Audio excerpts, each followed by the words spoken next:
آج کا لطیفہ۔ ساس: بیٹا کیا بنا لیتی ہو؟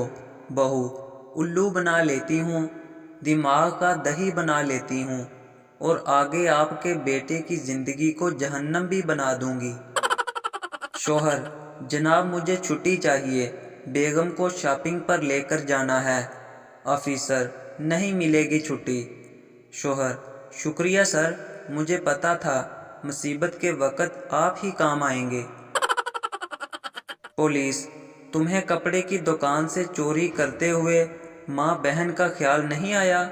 چور: جناب خیال تو آیا تھا، مگر دکان میں صرف مردانہ کپڑے ہی تھے۔ بیوی: ہماری پڑوسن ہر مہینے اپنے شوہر کے ساتھ گھومنے جاتی ہے۔ شوہر: تو پھر؟ بیوی: تو آپ بھی کبھی لے جایا کریں نا۔ شوہر: میں نے 3-4 بار کہا تھا، پر وہ مانتی ہی نہیں ہے۔